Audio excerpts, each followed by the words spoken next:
আসসালামু আলাইকুম ওয়া রাহমাতুল্লাহি ওয়া বারাকাতুহু। আলহামদুলিল্লাহ ওয়াহদাহু ওয়াসসালাতু ওয়াসসালামু আলা মান লা নাবিয়্যা বা'দা ওয়া আলা আলিহি ওয়া আসহাবিহি আজমাইন ওয়া মান তাবি'আহুম বিইহসানিন ইলা ইয়াউমিদ্দিন, আম্মা বা'দ। কাছে দূরে দেশে প্রবাসে যে যেখান থেকে দেখছেন সম্মানিত দর্শক শ্রোতা, আপনাদের সকলকেই আন্তরিক মোবারকবাদ জানাচ্ছি আমাদের ধারাবাহিক তরজমাতুল কোরআন অনুষ্ঠানে। পর্বভিত্তিক তরজমাতুল কোরআন অনুষ্ঠানে আজকে থাকছে ৩৭তম পর্ব। ৩৭তম পর্বে আমরা তর্জমা করব ৩৬তম রুকুর। আগেই বলে রাখি, আমরা ৩২তম রুকুতে আল্লাহ রাব্বুল আলামিন মুমিনদেরকে যে বিষয়ের উপরে একটু ইঙ্গিত দিয়েছিলেন, এখান থেকে নিয়ে ৩ রুকু এক টানা ৩৬, ৩৭, ৩৮ এই ৩ রুকু এক টানা সেই বিষয়ের উপরে বিশদ বর্ণনা করেছেন। সেটি হচ্ছে যে উদ্দেশ্যের প্রতি আমরা ঈমান এনেছি, সেই উদ্দেশ্যকে বাস্তবায়ন করার জন্য আমাদের জান, মাল, শ্রম, সময় ব্যয় করার জন্য আল্লাহ রাব্বুল আলামিন উদ্বুদ্ধ করছেন। যে কোনো উদ্দেশ্য বাস্তবায়নের ক্ষেত্রে অর্থনৈতিক বিষয়টি একটি গুরুত্বপূর্ণ বিষয়। ইসলামের বিরোধিতা যারা করছে, কোরআনের বিরোধিতা যারা করছে, ইসলামকে যারা দুনিয়া থেকে মিটিয়ে দেওয়ার চেষ্টা করছে, তারা কিন্তু অর্থ, বৃত্ত, ক্ষমতা সব কিছু দিয়েই ইসলামকে দাবিয়ে রাখার চেষ্টা করছে। পক্ষান্তরে যারা ইসলামকে আল্লাহর নির্দেশিত পথে সমস্ত ইজম, সমস্ত মতবাদের উপরে ইসলামকে সুপ্রতিষ্ঠিত করতে চায়, কায়েম করতে চায়, তাদের কি অর্থের প্রয়োজন নেই? অবশ্যই আছে। এই জন্য আল্লাহ রাব্বুল আলামিন বারবার তাগিদ দিয়েছেন যে তোমাদের অর্থ আল্লাহর পথে তোমরা ব্যয় করো। আজকে থেকে ৩ রুকু পর্যন্ত ৩৬, ৩৭, ৩৮ সূরাতুল বাকারা, এই ৩ রুকু শুধু এই অর্থনৈতিক বিষয়ে আল্লাহর পথে চ্যারিটি, আল্লাহর পথে দান এবং দান করলে তার উপকার দুনিয়াতে কি পরকালে কি ইত্যাদি বিস্তারিত আলোচনা করেছেন। আসুন আমরা আলোচনায় যাই। আল্লাহ রাব্বুল আলামিন আমাদের তৌফিক দিন। 261 নম্বর আয়াত আজকের পর্বে থাকবে। 261 থেকে 66, তার মানে 6টি আয়াত আছে। আল্লাহ বলেন, আউযু বিল্লাহি মিনাশ শাইতানির রাজীম, বিসমিল্লাহির রহমানির রহিম। মাসালুল লাযীনা ইউনফিকুনা আমওয়ালাহুম ফী সাবীলিল্লাহি কামাসালি হাববাতিন আমবাতাত সাবআ সানাবিলা ফী কুল্লি সুমবুলাতিন মিআতু হাব্বাহ والله يضاعف لمن يشاء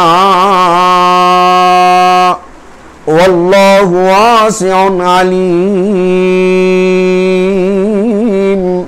مثل الذين ينفقون أموالهم في سبيل الله, যারা নিজেদের ধন সম্পদ আল্লাহর পথে ব্যয় করে তাদের উদাহরণ, তাদের ব্যয়ের উদাহরণ হচ্ছে কামাসালি হাব্বাতিন, যেমন একটি শস্য বীজ বপন করা হলো, আমবাতাস সাবআ সানাবিলা, এবং তা থেকে 7টি শীষ উৎপন্ন হলো, ফি কুল্লি সুমবুলাতিন মিআতু হাব্বা, এবং প্রত্যেকটি শীষ থেকে আবার 100 করে শস্যকণা উৎপন্ন হলো। সুবহানাল্লাহ বিহামদি। আল্লাহু ইউদাইফু লিমান ইয়াশা, এভাবে আল্লাহ যাকে চান তার কাজে প্রাচুর্য দান করেন। আল্লাহু ওয়াসিউন আলিম, তিনি হচ্ছেন মুক্ত হস্ত এবং সর্বজ্ঞ। আল্লাহু আকবার। এখানে কি সুন্দর একটা উদাহরণ দিয়েছেন। উদাহরণের মাধ্যমে আল্লাহ বোঝাচ্ছেন যে আল্লাহ রাব্বুল আলামিন একটি মাত্র শস্য দানা থেকে 700 শস্য দানা উৎপন্ন করতে পারেন। সে আল্লাহ রাব্বুল আলামিন কি তোমার 1টি টাকা আল্লাহর পথে ব্যয় করলে 700 টাকা তোমাকে দিতে পারেন না? আল্লাহু ওয়াসিউন, আল্লাহ রাব্বুল আলামিন হচ্ছেন প্রশস্ত, আল্লাহ রাব্বুল আলামিন হচ্ছেন মুক্ত হস্ত এবং তিনি সর্বজ্ঞ। তিনি জানেন আমার মনের অবস্থাকে। আমি যদি নিরেট আল্লাহরই জন্য অর্থ ব্যয় করি, তাহলে অবশ্যই আমার মনের অবস্থা যেমন হবে আল্লাহ রাব্বুল আলামিনের সাহায্য আমার প্রতি তেমনই হবে। এই জন্য আমরা যা কিছু দান করব নিরেট আল্লাহরই জন্য আমরা যদি দান করতে পারি, আল্লাহরই সন্তুষ্টি অর্জনের জন্য দান করতে পারি, তাহলে অবশ্যই আল্লাহ রাব্বুল আলামিন আমাদেরকে আরো অনেক অনেক গুণ বৃদ্ধি করে দেবেন।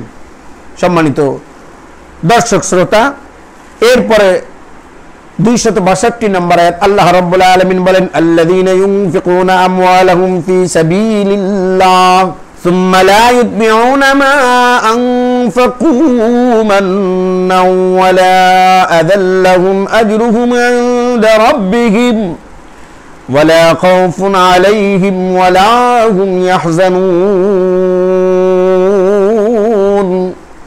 الذين ينفقون أموالهم في سبيل الله যারা আল্লাহর পথে নিজেদের অর্থ ব্যয় করে আল্লাহর পথে সুম্মা লা ইউতবিউনা মা আনফাকু মান্নান ওয়ালা আযান এবং দান করার পরে তারা খোঁটাও দেয় না কাউকে কষ্টও দেয় না আল্লাহ বলে লাহুম আজরুহুম ইনদা রাব্বিহিম তাদের রবের কাছে তাদের জন্য রয়েছে উত্তম প্রতিদান ওয়ালা খাউফুন আলাইহিম ওয়ালা হুম ইয়াহজানুন আর তাদের কোনো দুঃখ মর্ম বেদনা নাই তাদের কোনো ভয়ও নাই এজন্য যারা দান করব আমরা কখনোই যেন খোঁটা না দেই আর কাউকে বারবার এই কথা বলে কষ্ট না দেই আল্লাহ আমাদের তৌফিক দিন এরপরে 263 নম্বর আয়াত আল্লাহ বলেন কাউলুম মারুফুন ওয়া মাগফিরাতুন খায়রুম মিন সাদাকাতিন ইয়াতবাউহা আযা ওয়াল্লাহু গনিয়্যুন হালিম আল্লাহু আকবার কাউলুম মারুফ একটি মিষ্টি কথা ভালো কথা ওয়া মাগফিরাতুন এবং সামান্য অপ্রীতিকর ব্যাপারেও উদারতা এবং ক্ষমা প্রদর্শন করা খায়রুন এটা উত্তম মিন সাদাকাতিন ওই দানের চেয়ে ইয়াতমাউহা আযা যেই দানে দুঃখ কষ্ট এবং মর্ম জ্বালা হয় তার চেয়ে একটি উত্তম কথা বলাও অনেক ভালো আল্লাহ রাব্বুল আলামিনের কাছে ওয়াল্লাহু গনিয়্যুন হালিম আর আল্লাহ রাব্বুল আলামিন কারো মুখাপেক্ষী নন এবং তিনি সহনশীলতাই হচ্ছে আল্লাহ রাব্বুল আলামিনের গুণ তিনি হালিম তিনি সহনশীল অতএব বান্দারাও সহনশীল হবে আমরা কত অন্যায় করি কত গুনাহ করি আল্লাহ রাব্বুল আলামিন আমাদের ক্ষমা করে দেন সেই গুণ আমাদের অর্জন করতে হবে ক্ষমার নীতি আমাদের অর্জন করতে হবে আর ভালো কথা এটা একটা সাংঘাতিক কথা আল্লাহ রাব্বুল আলামিন বলেন কুলু কওলান সাদীদা ইউসলিহ লাকুম আমালাকুম তোমরা সুন্দর কথা বলো সহজ কথা বলো আল্লাহ রাব্বুল আলামিন তোমাদের কার্যপ্রণালী পরিশুদ্ধ করে দেবেন সুবহানাল্লাহ ইয়াগফির লাকুম যুনুবাকুম তোমাদের গুনাহগুলো মাফ করে দেবেন এই মুখের সুন্দর কথায় আল্লাহ আমাদের সুন্দর কথা বলার তৌফিক দিন আল্লাহ রাসূল সাল্লাল্লাহু আলাইহি ওয়াসাল্লাম একটা হাদিস বলছে দুটি জিনিসের গ্যারান্টি দাও আমি তোমাকে জান্নাতের গ্যারান্টি দেব সুবহানাল্লাহ তার মধ্যে একটি হচ্ছে এই মুখ আল্লাহ আমাদের সকলকে এই জবানের হেফাজত করার এবং সুন্দর সুন্দর কথা বলার তৌফিক দান করুন এরপরে 264 নম্বর আয়াত আল্লাহ বলেন ইয়া আইয়ুহাল্লাযীনা আমানু লা তুবতিলু সাদাকাতিকুম বিল মান্নি ওয়াল আযা কাল্লাযী ইউনফিকু মালাহু রিআআন নাসি ওয়া লা ইউমিনু বিল্লাহি ওয়াল ইয়াউমিল আখির فمثله كمثل صفوان عليه تراب فأصابه وابل فتركه صلدا لا يقدرون على شيء مما كسبوا والله لا يهدي القوم الكافرين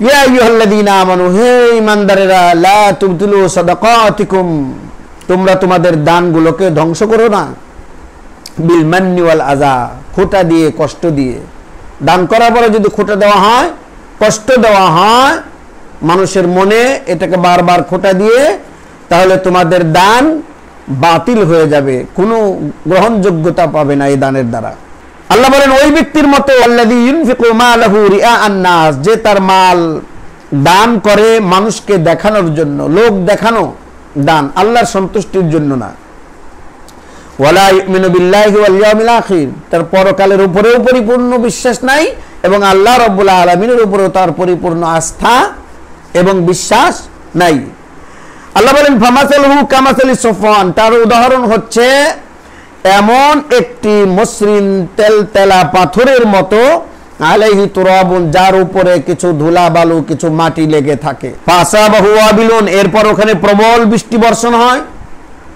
ফাতারাকাহু সলদা কিন্তু সেই বৃষ্টি এসে মাটি সব ধুয়ে নিয়ে যায় ওই মসৃণ পাথরটাই চকচকা অবস্থায় থেকে যায় এখানে আর মাটি লেগে থাকে না এখানে যে উদাহরণটি আল্লাহ রাব্বুল আলামিন দিয়েছেন দান খয়রাতের উপরে, যে যারা খোঁটা দেয়, কষ্ট দেয়, তাদের দানের উদাহরণ হচ্ছে এরকম। দান করছে ঠিকই, যেমন মসৃণ পাথরের উপরে প্রবল বৃষ্টির কারণে মাটি ধুয়ে শেষ হয়ে যায়, আপনি যতই দান করেন, যত যাই হোক নেকি যাই হোক, কিন্তু যখনই খোঁটা দিবেন, মানুষকে কষ্ট দেবেন, সাথে সাথে সমস্ত দান নেকি সব ধ্বংস হয়ে যাবে, আল্লাহ রাব্বুল আলামিনের দরবারে কবুল হবে না।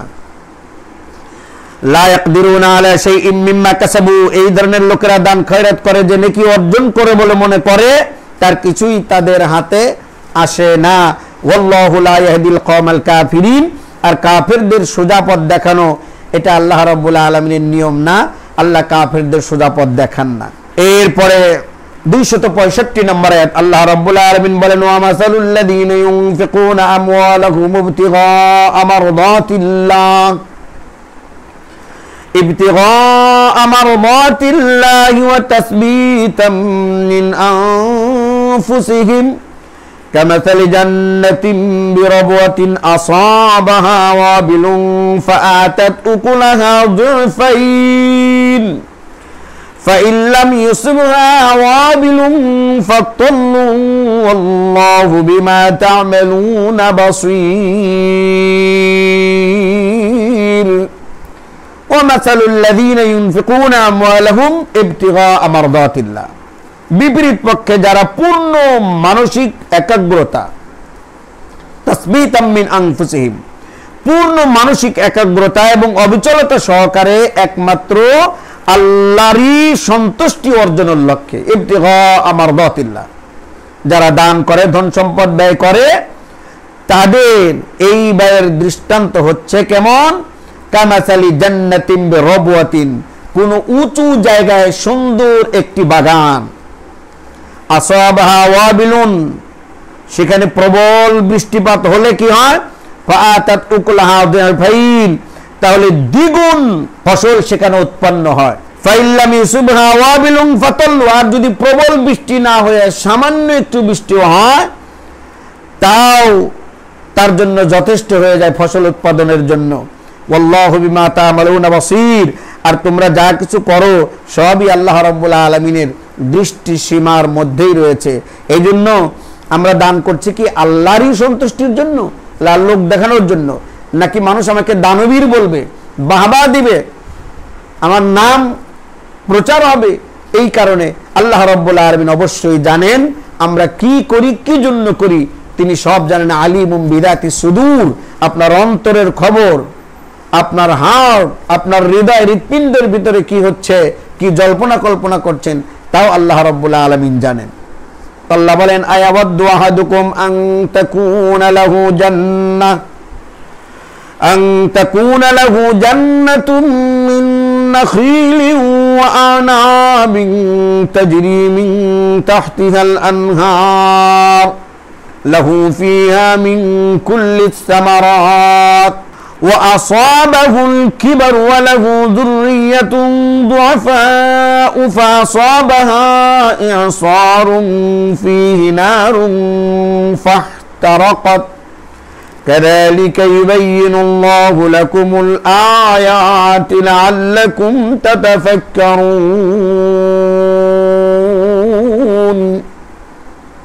أيود أحدكم أن تكون له جنة من نخيل وأعناب তাজরি মিন তাহতিহাল আনহার, তোমাদের কেউ কি পছন্দ করে তার একটি সবুজ শ্যামল বাগান থাকবে, যার নিচ দিয়ে ঝর্ণা দ্বারা প্রবাহমান থাকবে এবং খেজুর, আঙ্গুর এবং সব রকমের ফলে পরিপূর্ণ থাকবে, এবং এই বাগানটি ঠিক এমন এক প্রবল উষ্ণ বায়ু প্রবাহে জ্বলে পড়ে ছারখার হয়ে যাবে যখন সে বৃদ্ধ হয়ে গেছে। ওয়া আসাবাহুল খিবার ওয়ালাহু যুররিয়াতুন দুআফা, এবং তার সন্তানরাও তখনও যোগ্য হয়ে ওঠেনি। আল্লাহ রাব্বুল আলামিন বলেন, কাযালিকা ইউবাইয়িনুল্লাহু লাকুমুল আয়াত, এভাবেই আল্লাহ তার কথা তোমাদের সামনে বর্ণনা করেন, লাআল্লাকুম তাতাফাক্কারুন, যেন তোমরা চিন্তা ভাবনা করতে পারো। এখানে যে উদাহরণটা দিয়েছে সেটি হচ্ছে সুন্দর গোছানো একটি বাগান, আপনার বয়স ভারী হয়ে গেছে কিন্তু আপনার সন্তানেরা এখনো যোগ্য হয় নাই, ঠিক এই মুহূর্তে আপনার বাগান থেকে একটা উষ্ণ বাতাস এসে আগুন লেগে জ্বলে পড়ে ছারখার হয়ে গেল। এখন আপনি আবার পুনর্বার যে গড়বেন বাগান, সেই বয়স আপনার নাই, এবং আপনার সন্তানেরাও আপনাকে সাহায্য করবে সেই বয়সে উপনীত হয় নাই।